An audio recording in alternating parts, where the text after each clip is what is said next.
Good day, this is Nation Voice Tower, your most preferred YouTube channel. How have we been? As for we over here, we're doing just okay. This is that platform that keeps you updated on anything pertaining politics as usual in Nigeria and outside Nigeria, because we really need to know things that are happening to our politicians and how the processes they govern us tend to be. Now, without wasting much of your time, I have an update for you. And I have been doing a particular project on Senator Akpabio, the Senate President, because I followed the surrounding issues surrounding his emergence as Senate President, the way he came out unopposed. Then I noticed that it was not just the support, the physical support of Bola Tinubu, but there is something more to his emergence as Senate President. Do you want to know? Pick a seat and relax, because we will expose them one by one. Now, I saw that almost all the senators, I think almost 60 something, over 60 of them voted Akpabio. Is he that good? What has he done? Is he that friendly with every senator? Do all the senators now take friendship over merit? Because while he was at the NDDC, he did nothing. In fact, he was even alleged to have stolen or to have taken away, yes, let me use the word, to have taken away over 300 million from the ministry of the Niger Delta Commission. So he did nothing at the ministry of the NDDC or the Niger Delta, the ministry of Niger Delta. All right. So why did he just emerge as a Senate President over lots of senators that were there? So I established a link and I got my source, and my source told me to give him time, or to give them time. After some time, we arrived at a particular information and we saw it. So it is now confirmed. So listen to this. I will talk about Senator Akpabio's money reign. Yes, I'm exposing his money. I'm calling it a reign of money. Yes, because lots of money was involved. So listen. Unlimited corruption has taken place, or has taken the face of the Nigerian politics in the country. So we need to really stop this. The Senate President, Senator Akpabio, doled out over $350,000. Wow. $350,000 to each of the 63 senators that voted to make him Senate President. What? Do you know what $350,000 is in Nigerian currency? With the exchange rate, I think it should be over 270 million naira for each person. Seriously. People are playing in this country. People are joking in Nigeria. Wow, seriously? So somebody has such an amount of money to give to 63 senators that voted him, because the votes were, I think, 63 votes to him also. Seriously.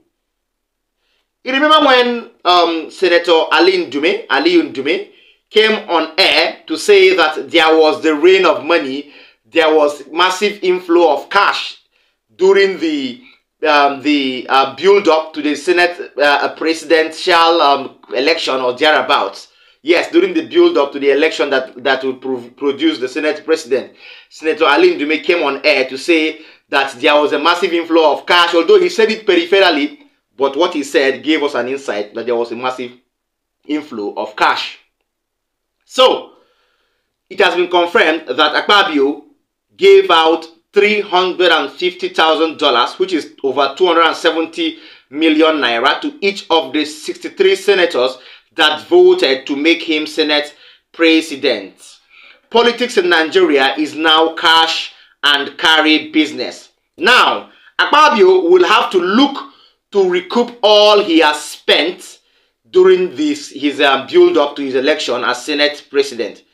Now, the big question is, where did Senator Akpabio get over 1 billion naira to share to senators. Where? This is not even, this is over 2 billion or thereabouts.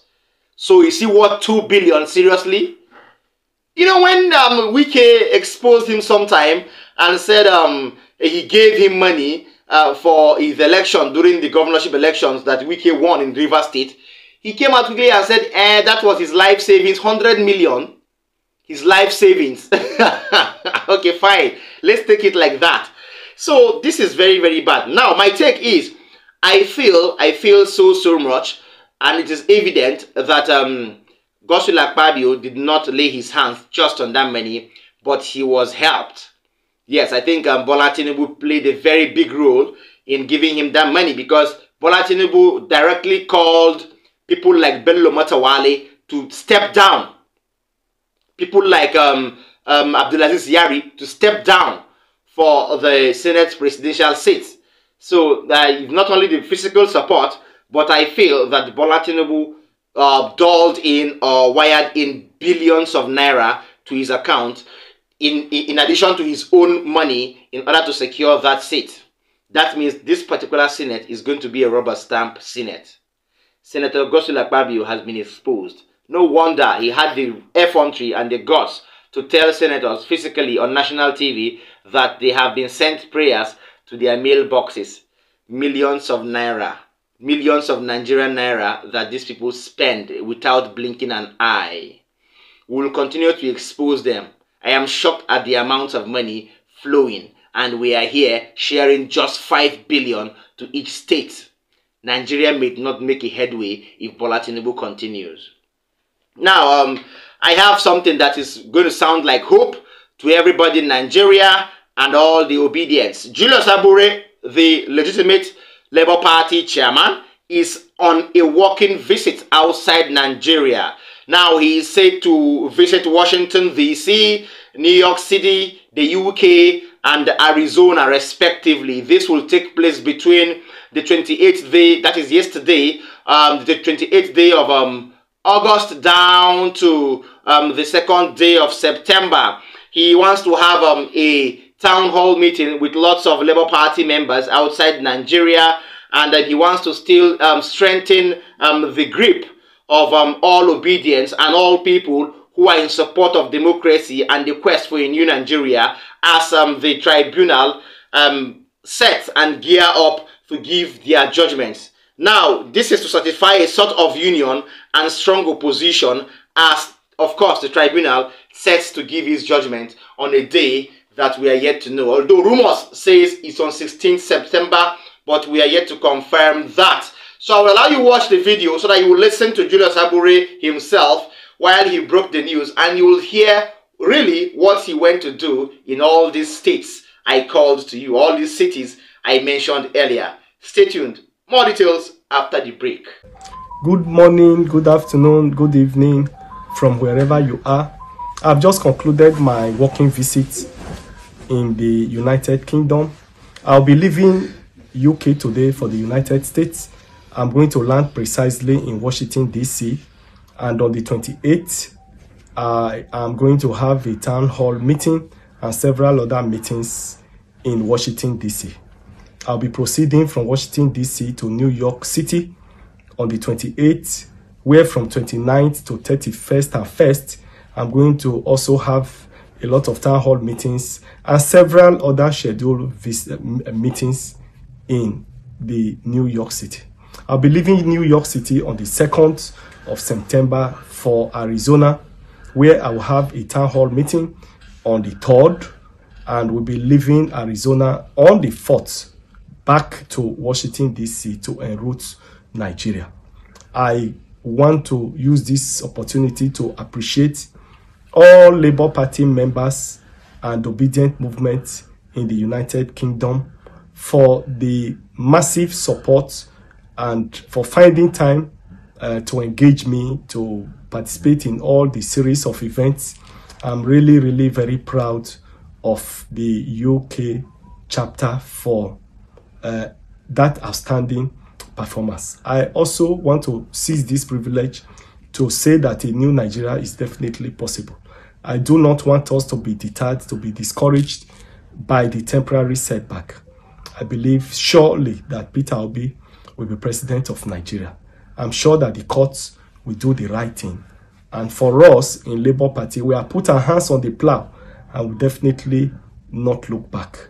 We are determined to continue this struggle until we reclaim the country, until the country is repositioned for effective service delivery. Until the country works for Nigeria, we will not rest on our horse. Thank you and God bless you. All right, you've heard it from Julius Abure there, and he seems happy, and he's trying to give obedience hope. You've heard him, he said hope is coming, and he has no doubt that Peter Obi will be Nigeria's president. So let's hope that the hope that he's giving to Nigerians is what's hoping in. Yes, let me use that word. So, well, I would not say that it's a tour. So, kudos to him and kudos to the party members as they continue to gear for the reclamation of the alleged stolen mandate. Now, something has been bothering the Nigerian political system for like 2 to 3 weeks now, and I feel we should talk about it. I think some people are more Nigerian than others. Yes, that is what I think. Some people are more Nigerian than others because people tend to have power over lots of things while the masses suffer in penury.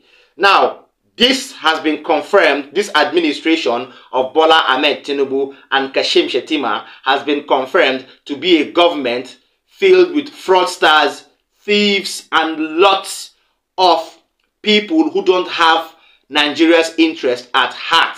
We've mentioned Femi Gbajabiamila. We've mentioned other cohorts like Nuhu Ribadu. We've mentioned people like Nyesom Wike. We've mentioned people like Bayo Onanuga. We've mentioned people like Atiku Bagudu. You know, lots of people that have questionable characters. We've mentioned people like Bello Matawale. You know, lots of people in this administration that have questionable characters or have people or have cases mentioned in their name. We've mentioned Dele Alake and the rest. Dele Henry Alake, yes, as he loves to be called.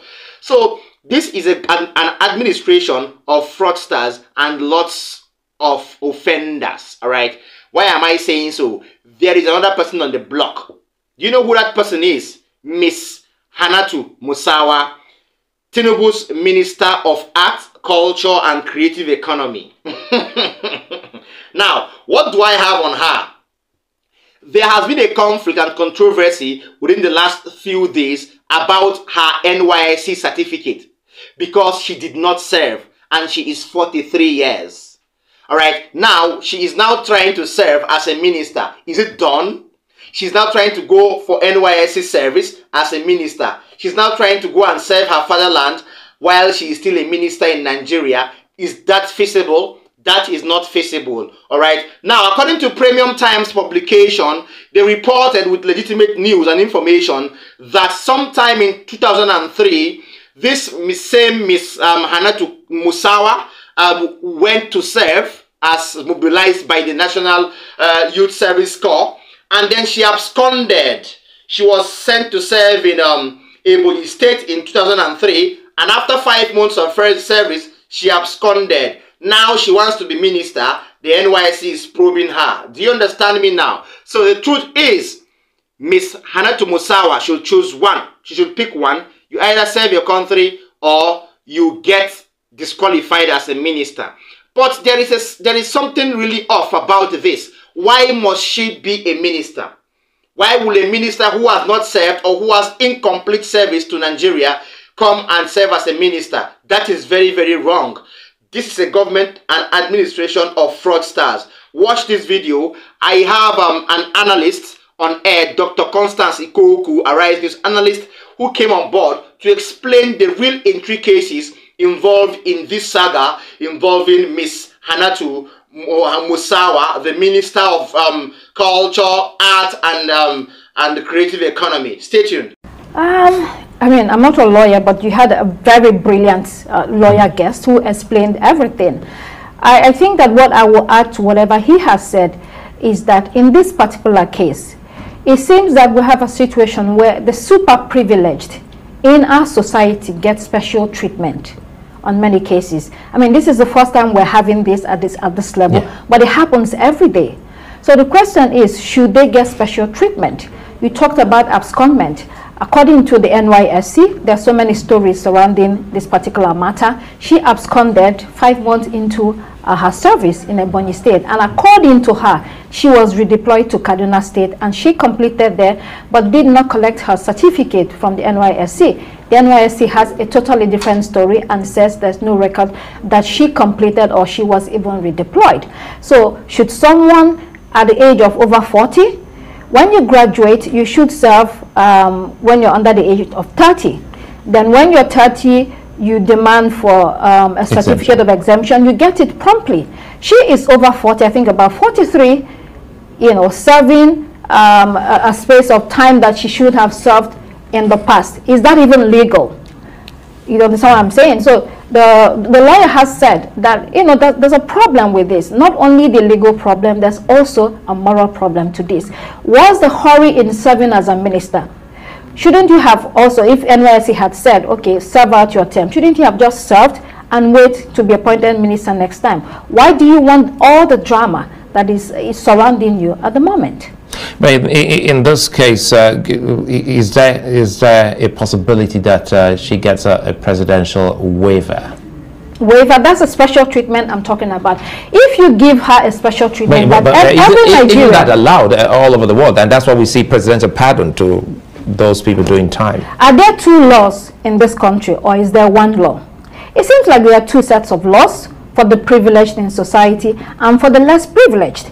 If you know, give her a pass this time around, you are setting a precedent. That means every other Nigerian that is not allowed to get a job without serving should also be given a pass at some point in their life. And another aspect is that since the qualification has actually gone to high school, we're talking about your secondary school, what if what she's dropped with the government to get this is a high school, a secondary school certificate? So she has already presented a first degree. She has a first degree. She already served 5 months. Why should you then go back?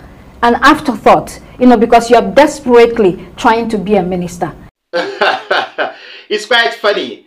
Yes, if this were to be happening to an ordinary Nigerian out there in Nigeria, you would see lots of people, the EFCC, the ICPC, everybody will cling on him, arrest him, pick him up, and, you know, all that. But this is a minister to be. She has not served. She just has a certificate, parading it around. And she wants to go and serve Nigeria. How patriotic is that? You refused to serve when you were needed. Now you are serving because money is involved. Is that true?